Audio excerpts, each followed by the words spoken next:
और एक तरीका ये भी है कि हम Django इंस्टॉल करने के लिए पिप इंस्टॉल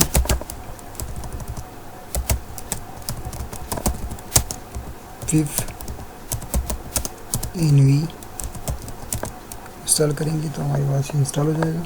अच्छा, ये कुछ टाइम लेता है, मैंने ऑलरेडी इंस्टॉल किया तो इस वजह से टाइम नहीं लेता। उसके बाद हम सबसे पहले डेस्कटॉप में जाएंगे,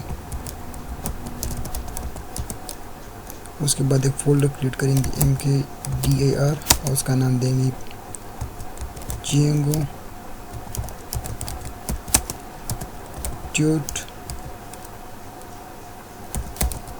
tutorials। उसके बाद एंटर मारेंगे, उसके बाद CD Django tutorial। Spelling mistake है लेकिन अच्छा, इसके बीच में हम आ गए। और उसके बाद हम करेंगे पिप ENV इंस्टॉल Django, तो ये हमारे पास Django को इस फोल्डर में इंस्टॉल कर देगा।